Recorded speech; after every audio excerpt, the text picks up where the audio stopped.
Self-discipline is the rings of our tree, the deep trunk that keeps you upright when the fruit of motivation has since withered.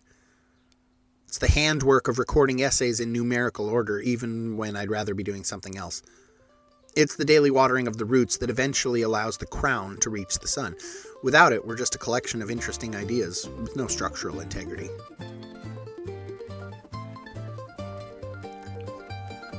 I'm Nick Walton.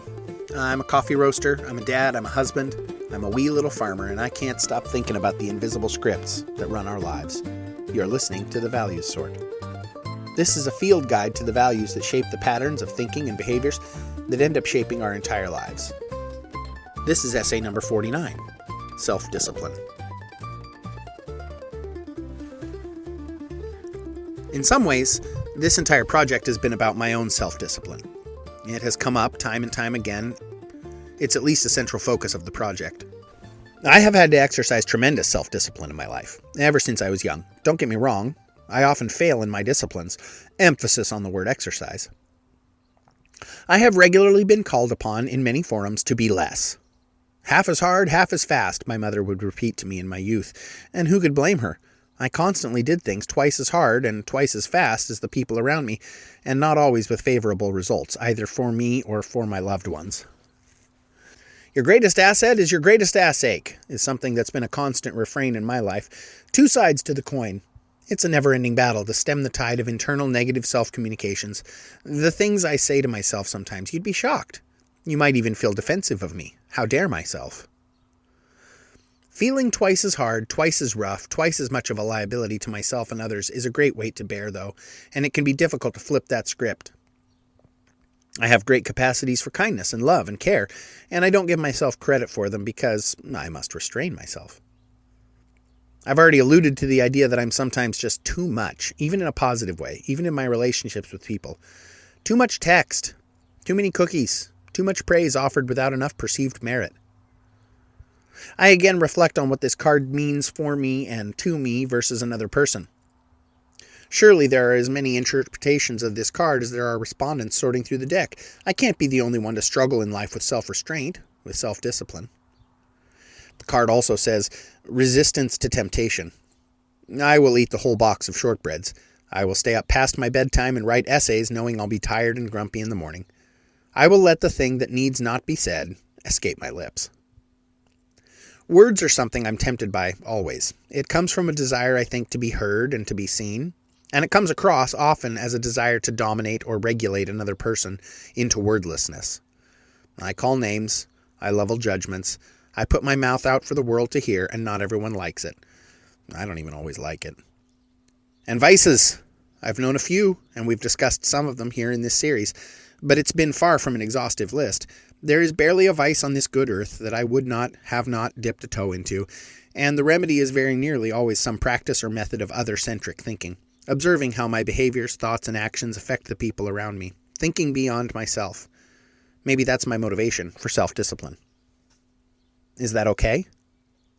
Is it okay for my motivations to come from a place of community rather than a pure, deep well of personal integrity, an integrity that cannot be bought or sold?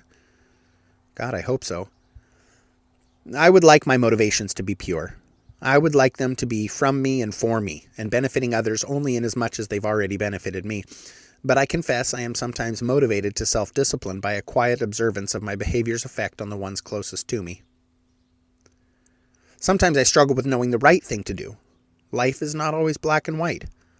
Life does not always present its challenges with clarity of reason and cause and effect and consequence. Sometimes we must suss these things out for ourselves, and that can be a challenge. And how do I discipline myself toward a greater love and communal affection when I don't know what's right and good? What about the times when a lesser of two evils presents itself as the only option? When there is no good outcome for everyone, when someone, by my hand, by my words, by my decisions, or my vote, will be harmed. How then do we discipline ourselves? It can only be our best. The core discipline must be our intentions, I guess, but that leaves room for play in the steering. I was doing the right thing for my family. I was just following orders. It's a paradox to wrestle with. I would like to make this concept land with a big story about self-discipline in my life. I think we want a movie montage here. We both want to see me getting up early and running hard up a flight of stairs with a rucksack on. We both want to see me drinking raw eggs and pumping iron and getting into fighting shape and waking up tomorrow and doing it again, right? We both want that? I have accomplished things. I did quit smoking twice, actually. I've cut back on and even eliminated bad habits that don't bring life, but those are largely events. And self-discipline is about smaller choices that take place over a longer time. I am here to tell you, as a man who has roasted coffee for a living since 2009, the soundtrack never plays. There is no soundtrack for a 4:30 a.m. Tuesday in November. The bed is warm, the floor is cold. The business I run is a giant beast filled with moving pieces that do not care if I am tired. It does not care if I am inspired. It only cares about heat and airflow and time. It cares about espresso and customer service and repetitive motions. If I don't get up, the coffee doesn't get roasted. If the coffee doesn't get roasted, the customers don't get their drinks. And if the customers don't get their drinks, my family doesn't eat.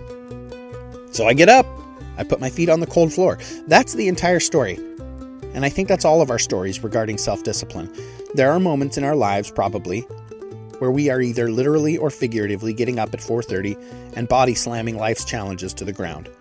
But more often, more consistently, it's about consistency. And it's about recognizing our place in the great web of life.